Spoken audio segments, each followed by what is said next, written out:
ಎಲ್ಲ ನನ್ನ ಆತ್ಮೀಯ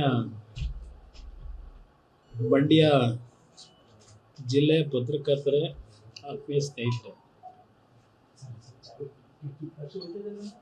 ಇವತ್ತಿನ ದಿನ ಮಂಡ್ಯದ ಶಿವಳ್ಳಿ ಗ್ರಾಮದಲ್ಲಿ ಮತ್ತು ಮಹದೇವಪುರದಲ್ಲಿ ಎರಡು ಕಾರ್ಯಕ್ರಮಗಳಿಗೆ ಭಾಗವಹಿಸಲಿಕ್ಕೆ ಬಂದಿರತಕ್ಕಂಥದ್ದು. ಬಹುಶಃ ತಾವೆಲ್ಲ ಈಗ ರಾಜ್ಯದಲ್ಲಿ ನಡೀತಾ ಇರತಕ್ಕಂಥ ಅದರ ವಿಶೇಷ ಅಧಿವೇಶನ ನಿನ್ನೆಯಿಂದ ಏನು ಪ್ರಾರಂಭ ಆಗಿದೆ, ಜಂಟಿ ಅಧಿವೇಶನ, ಅದರ ಒಂದು ನಾಟಕೀಯವಾದಂಥ ಬೆಳವಣಿಗೆಗಳನ್ನು ನೀವೆಲ್ಲ ನೋಡ್ತಾ ಇದ್ದೀರಿ. ನಿನ್ನೆ ದಿನ ನಡೆದಿರ್ತಕ್ಕಂಥ ಘಟನೆ ಪ್ರಥಮ ಬಾರಿಗೆ ನಡೆದಿರ್ತಕ್ಕಂಥದ್ದು ಏನಲ್ಲ. ಬಹುಶಃ ನಾನು ಇದೇ ಮುಖ್ಯಮಂತ್ರಿಗಳಿಗೆ ನೆನಪಿಸ್ಕೊಡ್ತೇನೆ. ಜೆ.ಎಚ್. ಪಟೇಲ್ ಅವರು ಮುಖ್ಯಮಂತ್ರಿಗಳು, ಇವರು ಉಪಮುಖ್ಯಮಂತ್ರಿ. 1997ರಲ್ಲಿ ಖುರ್ಷಿದ್ ಆಲಂ ಖಾನ್ ಅವರು ರಾಜ್ಯಪಾಲರಿದ್ದರು. ನಿನ್ನೆ ದಿನ ಈಗಿನ ಗೌರವಾನ್ವಿತ ರಾಜ್ಯಪಾಲರು 60 ಸೆಕೆಂಡ್ಗಳಲ್ಲಿ ಭಾಷಣವನ್ನು ಸಂಪೂರ್ಣಗೊಳಿಸಿರುವಂತಕ್ಕಂಥ ಒಂದು ವಿಷಯವನ್ನೇ ಮುಂದಿಟ್ಕೊಂಡು ಅದಕ್ಕೆ ಹೆಚ್ಚಿನ ಪ್ರಾಶಸ್ತ್ಯ ಕೊಟ್ಟು ಹೊರಟಿದ್ದಾರೆ ಕಾಂಗ್ರೆಸ್ನ ಸರ್ಕಾರದಲ್ಲಿ.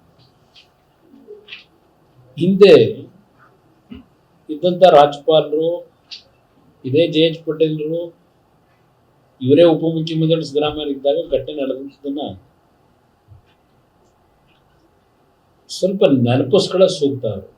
ಮುಖ್ಯಮಂತ್ರಿಗಳು ನಿನ್ನೆಯಿಂದ ನಡೀತಾ ಇರತಕ್ಕಂಥ ಈ ಘಟನೆ ಇವತ್ತು ಸಹ ಬಹುಶಃ ಅಸೆಂಬ್ಲಿ ನಡೆದಿಲ್ಲ, ಬರೀ ಕೂಗಾಟ ಅರ್ಚಾಟಗಳ ನಡೆದಿದೆ. ಅರ್ಚಾಟ ಅನ್ನೋ ಪದ ಹೇಳಬಾರ್ದೇನೋ, ಒಂದು ಸಂಘರ್ಷ ನಡೀತಾ ಇದೆ ವಿಧಾನಸಭೆಯ ಕಲಾಪದಲ್ಲಿ, ಈ ಕಡೆ ಮತ್ತು ಆ ಕಡೆ ಎರಡು ಕಡೆ. ಈ ಸಂಘರ್ಷದಿಂದ ರಾಜ್ಯದ ಸಮಸ್ಯೆಗಳಿಗೆ ಏನಾದರೂ ಜನತೆಗೆ ಪರಿಹಾರ ದೊರಕುತ್ತದ?